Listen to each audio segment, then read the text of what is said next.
এমন বিকট আওয়াজ, আর দিয়ে রাখে বিভিন্ন গান বাজনা অথবা গানের সুর। এগুলোই তো বেশিরভাগ মানুষের রিংটন। রিংটনের মাসালাও তো মানুষ জিজ্ঞাসা করে না, হুজুর এই যে মিউজিক দিলাম জায়েজ আছে কিনা।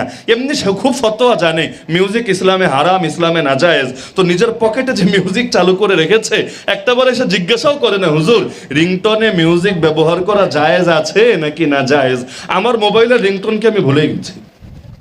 সবসময় ভাইব্রেশন দেওয়া থাকার কারণে মানে রিংটন যে কি আওয়াজ এটা আমার মনেই নেই আসলে, যে এখানে কি কি রিংটন দেওয়া আছে। বাচ্চাকালে এগুলো মনে থাকতো, ওই 1600 মোবাইল, 3100 মোবাইল, 1100 মডেলের যেগুলো থাকতো, ওই সময় তো অনলাইন টনলাইন ছিল না। সেটিংয়ে ঢুইকা তারপর রিংটনে চেক দিতাম, কখনো বাচ্চার হাসি, কখনো ব্যাঙের আওয়াজ, অদ্ভুত অদ্ভুত একেবারে রিংটন মুখস্থ ছিল, কয়টা রিংটন। এখন মোবাইলের রিংটন কি তাই জানি না, মনেই থাকে না। কিন্তু এই যে যারা এভাবে মিউজিক বাজায়, আচ্ছা মিউজিকের গুণা রাখেন, এই যে জোরে আওয়াজটা হলো, মুসল্লিদের নামাজে ব্যাঘাত ঘটে নাই? কয়জনের? একজন দুজনের? কখনো পুরো মসজিদের সব মুসল্লির? কিয়ামতের দিন এটার পাপের লোড নিতে পারবেন তো? পাকিস্তানকে মতলব কিয়া লা ইলাহা ইল্লাল্লাহ, সেই 47-এ যখন দেশ ভাগ হয়, এই এক স্লোগানের উপর 6 লক্ষ মানুষ জান বিলিয়ে দিয়েছিল। একজন দুজন না, 6 লক্ষ মানুষকে রক্ত দিতে হয়েছিল সেই 47-এ এক দেশ ভাগের জন্য। কিন্তু রক্ত দিয়েছিল কেন? জাতীয়তাবাদের জন্য না। রক্ত দিয়েছিল কেন? শুধু নিজের অঞ্চলকে আলাদা করার জন্য না, বরং রক্ত দিয়েছিল ইসলামকে জিন্দা দেখবে বলে। কারণ স্লোগানে ছিল এটা, পাকিস্তান মতলব কিয়া লা ইলাহা ইল্লাল্লাহ।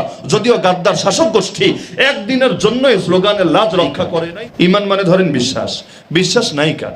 পৃথিবীতে যে অবিশ্বাসী সেও কোনো না কোনো বিশ্বাস লালনকারী। বিশ্বাস ছাড়া কোনো মানুষ হয় না, হতে পারে না। বিশ্বাস ছাড়া কোনো কাজও মানুষের পক্ষে করা সম্ভব না। মনে করেন এই যে ইসরায়েলের বাহিনী যারা, ওই বাহিনীর মধ্যে এমন লোকও আছে যারা নামধারী মুসলমান। মাঝে মধ্যে দেখবেন ছবি ভাইরাল টাইরাল হয় যে সারাদিন যুদ্ধ করে ক্লান্ত, এখন জায়নামাজে দাঁড়িয়ে নামাজ পড়ছে। ইসরায়েলের বাহিনীর সদস্য সারাদিন মুসলমানকে মেরে নিজের হাত রক্তে রঞ্জিত করেছে, এখন আবার জায়নামাজে ঢেউ তুলতে শুরু করেছে। কেমন জানি এমন এক ছক্কা মারবে যে ছক্কায় তার একেবারে আখিরাতের বাউন্ডারি অতিক্রম করে বল জায়গা মতো পৌঁছে যাবে। কি আজীব তামাশা! তাহলে ও যে এখানে লড়াই করছে, শুধু পয়সার জন্য লড়াই করছে এমন না। পৃথিবীতে যত সামরিক বাহিনী আছে ওদেরকে শুধু বেতনই দেওয়া হয় এমন না, ওদের ভেতরেও একটা বিশ্বাস গেঁথে দেওয়া হয়। নাকি জানেন না আপনারা? সেটা দেশপ্রেমী হোক, সেটা জাতীয়তাবাদী হোক, সেটা গণতন্ত্র রক্ষাই হোক, সেটা দুনিয়ার মধ্যে তথাকথিত মানবাধিকার প্রতিষ্ঠাই হোক, সেটা ওয়ার ওয়ান টেরর বা সন্ত্রাস দমনের নামে পরিচালিত কথিত যুদ্ধই হোক, যাই হোক না কেন, কিন্তু একটা না একটা বিশ্বাস, একটা না একটা চেতনা সব বাহিনীর মধ্যে গেঁথে দেওয়া হয়। এটাই মূলত তাকে পরিচালিত করে, তাকে চেতনায় দীপ্ত করে। 71-এ যে পাকিস্তানি হানাদাররা বাংলাদেশে এসে লড়াই করেছিল, শুধু পয়সার টানে সেই যে লড়াই করেছিল বিষয়টা কিন্তু এমন না। আমি পর্যাপ্ত পড়াশোনা করেছি বিষয়গুলো নিয়ে। ওদের বড় একটা অংশকে মিসগাইড করা হয়েছিল। আর ওই যুগ তো আর এত আধুনিক যুগ ছিল না, অনলাইন তো ব্যাপক হওয়া দূরের কথা, এগুলোর অস্তিত্ব তো বাহিনীগুলোর মধ্যেও ছিল না। তো এখন ওদেরকে যে বুঝ দেওয়া হয়েছে যে এখানে সব হিন্দু আর হিন্দুদের দালাল হয়ে গিয়েছে, তোমরা যাচ্ছ মুশরিকদের বিরুদ্ধে যুদ্ধ করতে, ইসলামের ভূমিকা হেফাজত করতে। যেই জমিন কায়েম হয়েছে লা ইলাহা ইল্লাল্লাহ কালেমার উপরে, কারণ ওদের স্লোগান ছিল এটা, পাকিস্তানকে মতলব কিয়া লা ইলাহা ইল্লাল্লাহ। সেই 47-এ যখন দেশ ভাগ হয়, এই এক স্লোগানের উপর 6 লক্ষ মানুষ জান বিলিয়ে দিয়েছিল। একজন দুজন না, 6 লক্ষ মানুষকে রক্ত দিতে হয়েছিল সেই 47-এ এক দেশ ভাগের জন্য। কিন্তু রক্ত দিয়েছিল কেন? জাতীয়তাবাদের জন্য না। রক্ত দিয়েছিল কেন? শুধু নিজের অঞ্চলকে আলাদা করার জন্য না, বরং রক্ত দিয়েছিল ইসলামকে জিন্দা দেখবে বলে। কারণ স্লোগানে ছিল এটা, পাকিস্তানকে মতলব কিয়া লা ইলাহা ইল্লাল্লাহ। যদিও গাদ্দার শাসক গোষ্ঠী একদিনের জন্য এই স্লোগানের লাজ রক্ষা করে নাই, একদিনের জন্য কালেমার শাসন প্রতিষ্ঠা করে নাই, বরঞ্চ সুযোগ থাকার পরও বিভিন্ন অজুহাত দাঁড় করিয়ে বারবার জাতির সঙ্গে শুধু প্রতারণাই করেছে। প্রতারণা শুরু করেছিল আমাদের দলীয় ইখতিলাফকে কেন্দ্র করে। দেশ ভাগ হওয়ার পরই প্রথমে হুজুরদেরকে বলেছিল, তোমরা যে দিন কায়েম করতে বলো, ইসলাম কায়েম করতে বলো, কোন দিন কায়েম করব? সুন্নি দিন না শিয়া দিন, ওয়াহাবি দিন নাকি খারেজি দিন, নাকি কওমির দিন নাকি আলিয়ার দিন, সুফির দিন না তবলিগির দিন? ইসলামের তো বহুত ভার্সন, কোনটা আমরা কায়েম করব?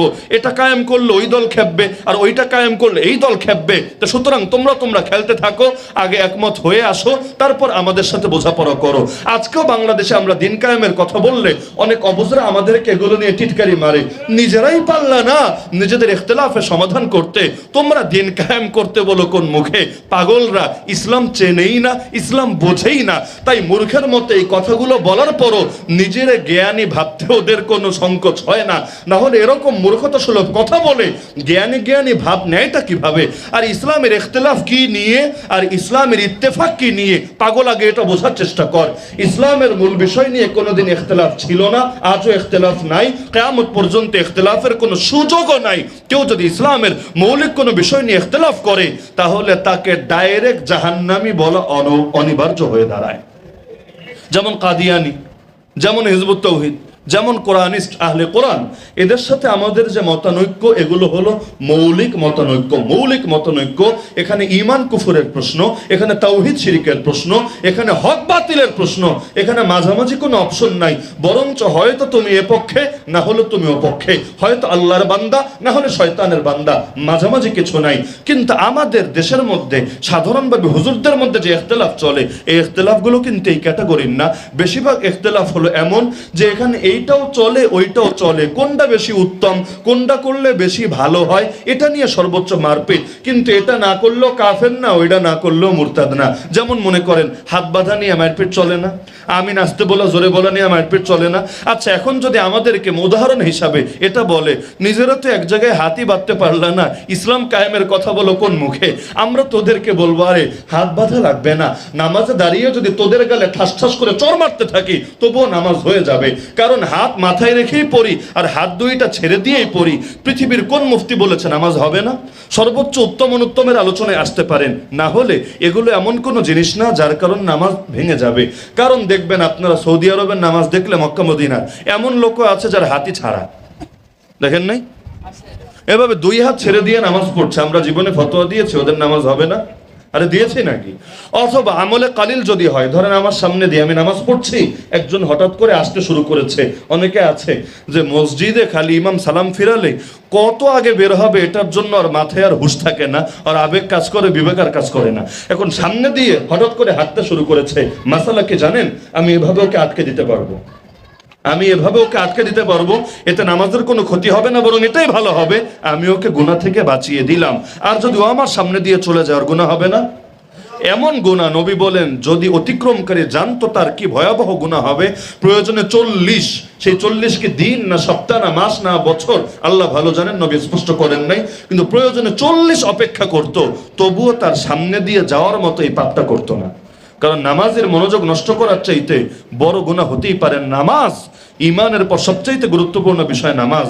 হ্যাঁ, এখন বলবেন হুজুর তাহলে যারা রিংটোন চালু রেখে নামাজে খাড়ায়, সামনে দিয়ে গেলে যতটুকু মনোযোগ নষ্ট হয়, সামনে দিয়ে গেলে একজনেরই মনোযোগ নষ্ট হবে, যার সামনে দিয়ে যাবে তার। আর রিংটোন যদি বাজে, আর অনেকের রিংটোন তো মাশাআল্লাহ একেবারে এমন রিংটোন দিবে, আর ওই যে চায়না কিছু মোবাইল আছে বাটন ফোন, সাউন্ড কারে বলে রে আল্লাহ, এমন সাউন্ড মরা মানুষের পাশে গিয়ে রাখলে মনে হয় ও উঠে যায় কিনা এমন আশঙ্কা থাকে। এমন বিকট আওয়াজ, আর দিয়ে রাখে বিভিন্ন গান বাজনা অথবা গানের সুর, এগুলোই তো বেশিরভাগ মানুষের রিংটোনের মাসালাও তো মানুষ জিজ্ঞাসা করে না হুজুর এই যে মিউজিক দিলাম জায়েজ আছে কিনা। এমনি সে খুব ফতোয়া জানে মিউজিক ইসলামে হারাম, ইসলামে নাজায়েজ, তো নিজের পকেটে যে মিউজিক চালু করে রেখেছে একটাবার এসে জিজ্ঞাসাও করে না হুজুর রিংটোনে মিউজিক ব্যবহার করা জায়েজ আছে নাকি না জায়েজ। আমার মোবাইলের রিংটোনকে আমি ভুলে গেছি, সবসময় ভাইব্রেশন দেওয়া থাকার কারণে মানে রিংটোন যে কি আওয়াজ এটা আমার মনেই নেই আসলে, যে এখানে কি কি রিংটোন দেওয়া আছে। বাচ্চাকালে এগুলো মনে থাকতো, ওই 1600 মোবাইল, 3100 মোবাইল, 1100 মডেলের যেগুলো থাকতো, ওই সময় তো অনলাইন টনলাইন ছিল না, সেটিংয়ে ঢুইকা তারপর রিংটোনে চেক দিতাম, কখনো বাচ্চার হাসি, কখনো ব্যাঙের আওয়াজ, অদ্ভুত অদ্ভুত একেবারে রিংটোন মুখস্থ ছিল, কয়টা রিংটোন। এখন মোবাইলের রিংটোন কি তাই জানি না, মনেই থাকে না। কিন্তু এই যে যারা এভাবে মিউজিক বাজায়, আচ্ছা মিউজিকের গুণা রাখেন, এই যে জোরে আওয়াজটা হলো, মুসল্লিদের নামাজে ব্যাঘাত ঘটে নাই? কয়জনের? একজন দুজনের? কখনো পুরো মসজিদের সব মুসল্লির? কিয়ামতের দিন এটার পাপের লোড নিতে পারবেন তো?